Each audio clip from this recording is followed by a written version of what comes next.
These are really massive breakthrough things that sometimes the science obscures how cool they are. Now, I actually love the science, so I dig it all. But I wanted to make sure that everyone's contextualized as to how important some of this thing is. And another thing to contextualize how important these discoveries are is what happens when you get it. And that's what Brad Higgins is here to describe. Brad is one of our partners. Brad came over to a party at my house on the 29th of February. I actually had a party the 29th of February with 100 people with some infectious disease specialists as well. And they said this was their last thing that they were going to, thankfully, because there was another party in Princeton that same night where there was a spreader event. Unfortunately, they weren't at our party. But at any rate, Brad did get the disease, not at our party, but a couple of weeks later. He lives in Connecticut, so very close to the action here in New York. So Brad, can you tell me? We're going to do a little bit of a back and forth. Can you unmute yourself and tell me a little bit about your experience? What it was like? You got COVID. Your wife got COVID, your mother-in-law got COVID. Tell me about what happened. Sure. Before I start, let me just note that about a month before I got this, my hair was brown and I had a full head of hair. So, I'm going to blame it on the COVID-19. About a month ago, my wife and I were having, your spring common cold or flu. At least I thought it was, and I didn't really want to go. So finally, she went to get tested, and I said, it's not going to happen. Well, that was a Friday. We heard that, she came back positive. I called my doctor. She said, look, you got it. The one thing, the downside of sheltering in place is that if one person gets it, pretty much everyone else in the house, it is such a contagious virus. Our big concern, and we had started sheltering, probably a couple of weeks earlier, because my mother-in-law, who was very frail in 89, was there. So we knew if she got it, she was not going to survive. And sadly, she didn't survive.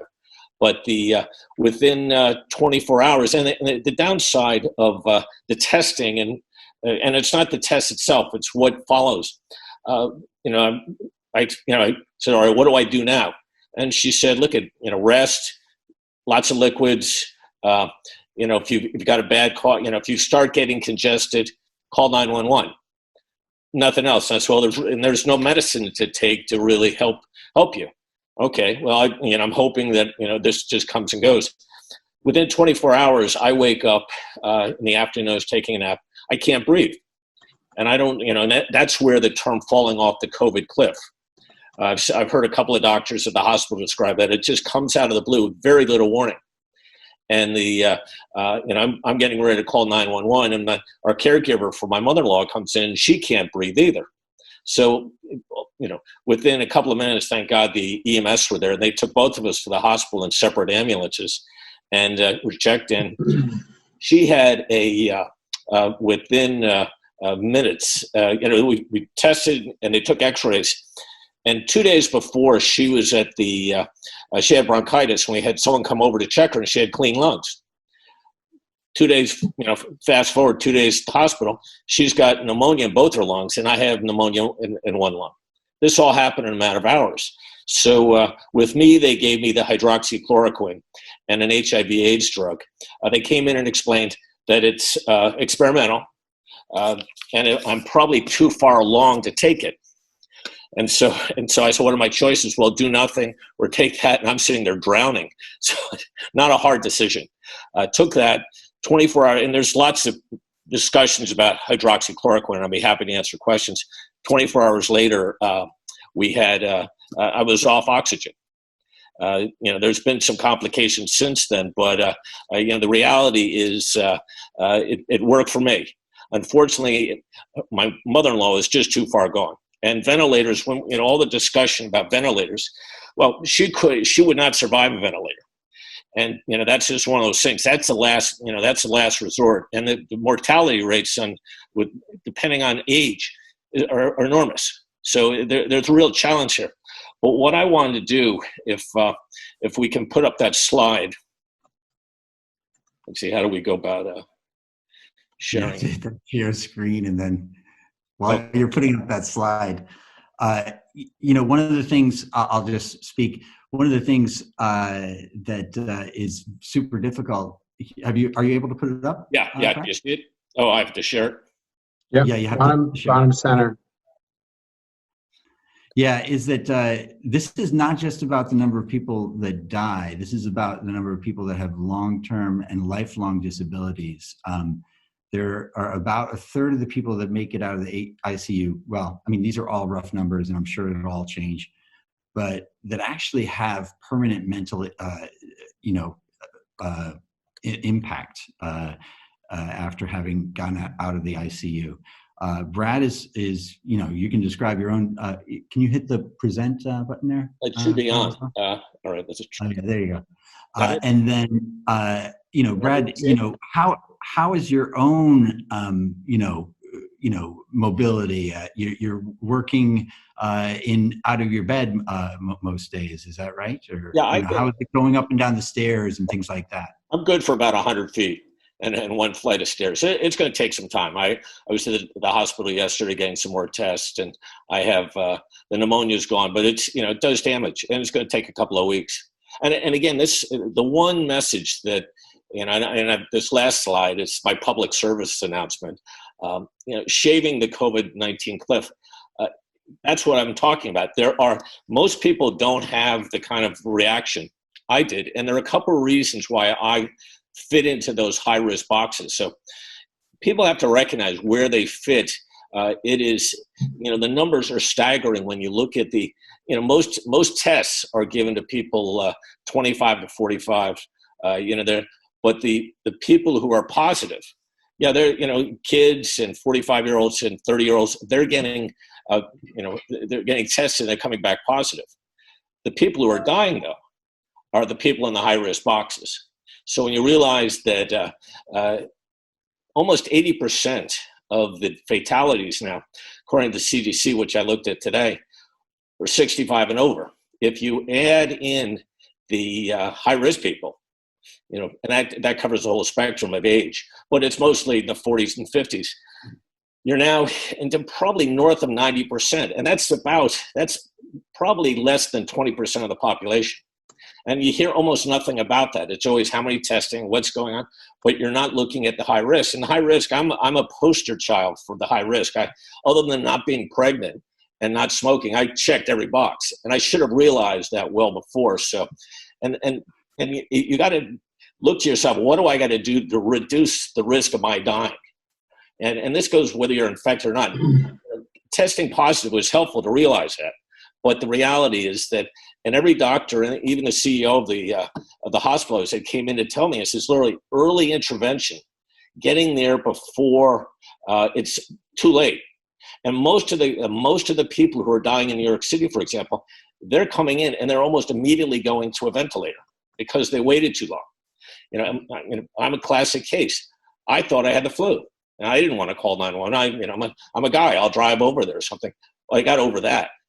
But what the challenge though is, what can you do? And there are a couple of things I just want to make sure people are aware of. A pulse oximeter, excuse me.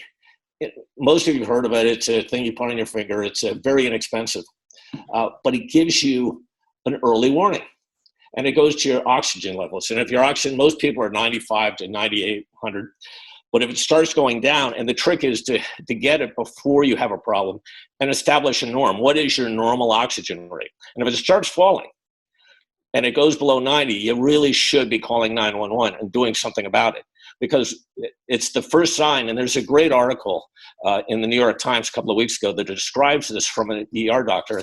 And the sadness for most of these people is the people coming in can be cured and treated if it's early enough.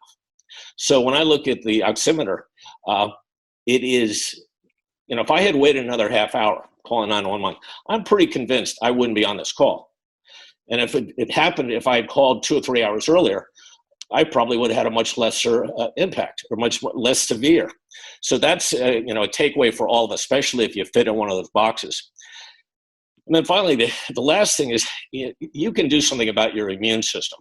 The one thing that 90% of fatalities from COVID have in common is they have a weakening immune system. And there are things you can do about it. And I was a little surprised that CDC doesn't talk about it. CDC, for example, talks about they have what to do if you're older. And the only thing that's different, other than wash your hands, do this, is that don't take cruise liners. Well, I'm not planning to anytime soon, so that's not all that helpful. But in terms of the nurses, after I left, nurses I know, they describe breathing exercises. And I encourage all of you to go to Google, look at a couple of videos, and there's a lot you can do to strengthen your lungs. COVID doesn't kill people. COVID allows pneumonia to kill people. And it's a respiratory problem. And as long as you can keep that, do something before it happens, you're in good shape. Build your immunity by taking vitamins. C, D, E, and zinc all have had lots of tests proving their antiviral aspects, and they help strengthen your immunity system. My wife takes vitamins all the time. She walks every day. She breathes right through this. And maybe the vitamins and exercise had something to do with it. So, I would like to see CDC and other groups talk about what you can do beforehand, whether you're positive or not. And that's really taking care, just getting into better health. Finally, as I mentioned before, shaving the peak. This is all about new COVID-19 cases. No one's talking about shaving the fatalities. And I got to tell you, if people took a couple of these recommendations, and there are more out there, you could see a dramatic recovery, a dramatic drop in fatalities of the people who are in the high risk. And frankly, I want to write a letter to some folks, because that should be front and center with CDC. What can you do personally to prepare yourself for getting this? The better shape you are, the less likely you're going to be, in the ER or ICU. Well, Brad, thank you very much for that. And we are all going to, this genie is out of the box. We are all going to get this. It's going to affect some of us more than others. Hopefully there will be better therapeutics. Hopefully there will be other types of, vaccines eventually, but it's going to be a hard run of it until then. So I think, Brian, questions from the audience. Did you have anything you'd like to add? Oh, if anyone wants to have, to get directly in contact with any of these startups are all scaling. SOSV is investing in these companies, will contribute, will be a strong participant in the rounds. But as they, they're not necessarily raising money now, but as they scale up to, in the next couple of months, they may need, may be interested in funding. If you're interested in any of the details about any of these companies, you can put your email address in or contact me at sean@sosv.com.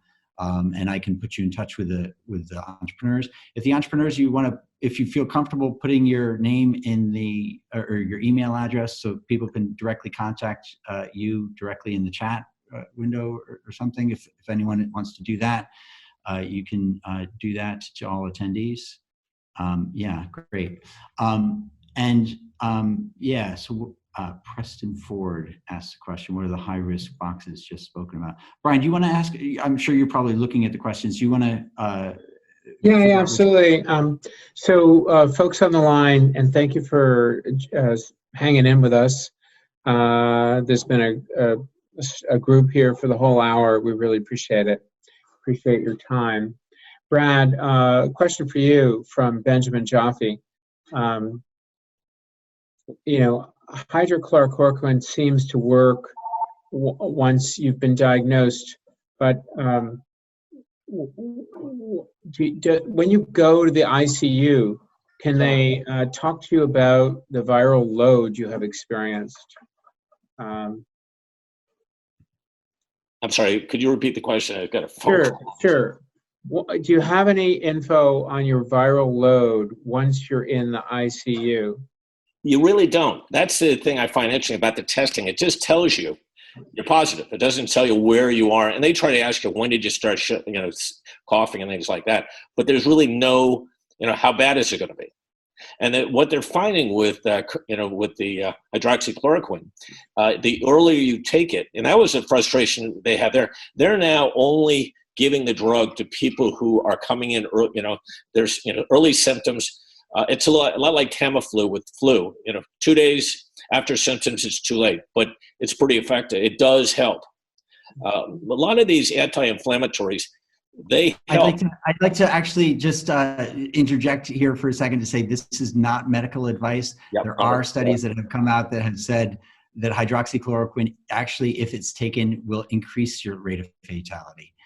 So it's like 20%, 25% fatality if you take hydroxychloroquine, 13% if you don't. But it depends upon what other existing your conditions have. So definitely do not take this medical advice. I'm not giving medical advice. I'm just what they ask now, Sean, is that do you have any heart? They look at your heart because it's heart related, and if you have any heart related, they won't give it to you. But they're still giving it if you're outside of that because there's not a lot of other things to help. So yeah. So I think better studies will come out soon, hopefully. Yeah. Brad, your sharing is really, really helpful, and for everyone on the phone, I think taking your temperature daily, along with getting a pulse ox, is a good prevention, particularly if you're over 50. Does taking your temperature have a factor here? Did you have much of a fever, Brad? No, I never had a fever. I didn't. Really? Okay, so really, it's your oxygen level as measured by a pulse ox is probably the best indication that you need to seek testing or help if you're having trouble breathing or starting to feel under the weather this season. Yeah. There's no guarantees. We all know there's no silver bullet, but there's certain things. Because everyone's got different symptoms, but the reality is this can help. So I'm really proud of the team because we have answered 8 questions from the audience successfully in the Q&A. If we missed any, we promise we'll get back to you. The entrepreneurs, if you want to put your emails in the chat or in the follow-on email we're going to send to folks, we can do that.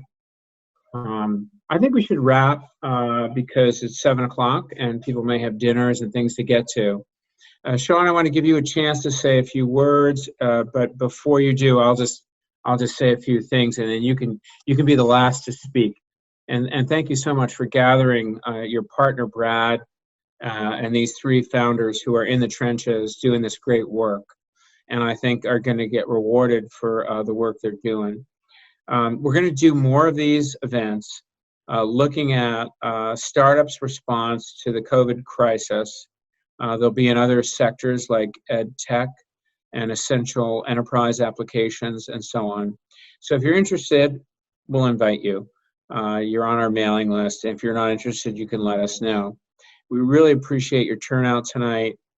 We really appreciate the great work, particularly the 3 of you are doing who are in the front line. And we, the investors, get to help out and get to coach and get to provide some capital. But you guys really are our heroes. So thank you so much. And thank you all for attending. Sean, do you want to say a few words about SOSV on the way out? Yeah, just one thing is, Brad's email. Is it just brad.higgins@sosv.com? Is that right, Brad? Yep. So I'll type that in, or can someone type that in for me? Thank you. So SOSV is, we run these accelerators. We run IndieBio, we run Hacks. That's where we first invest. We are deep tech. We're focused on deep tech. We're the world's most active investor in life sciences. We're the world's most active investor in hardware and robotics, Internet of Things, all of those areas. That's what we do. And we have over 30 companies that have actually pivoted to focus on COVID-19 across both life sciences and hardware. And what I have to say is it is just such a pleasure to be able to support such incredible entrepreneurs. And, we are grateful to be able to help. And so we're just trying to connect the capital and experience and customers. Actually, Craig didn't talk about it, but some of the first customers that he has some unbelievable customers in New York City. The reference customers are just the best names that you could imagine. I don't think we can say their names, but like Mount Sinai, I think we can probably say Mount Sinai, is one of the hospitals. There's very, very, very reputable, very large institutions that are also being supported by Craig's work. And that happened, SOSV was able to help in that case, make those connections and also get some funding. But we are definitely interested, if any of you in the audience have any interest in trying to make connections for these companies to health agencies or large corporations that would like to explore these things, we'll be happy to make those connections to the companies directly, or you can contact the companies directly. Our role is to help the companies succeed, to help the startups go further, faster, and that's all we do. So thanks very much. If you wanted to reach me, you can reach me at Sean, SEAN, at SOSV.com. And thanks very much. Stay safe, everyone. Do not go back to work. Do not try to restart your economies too soon. We need to test, track, and trace. And we need some good, therapeutics like Melanie's therapeutics, like small molecule therapeutics before it goes.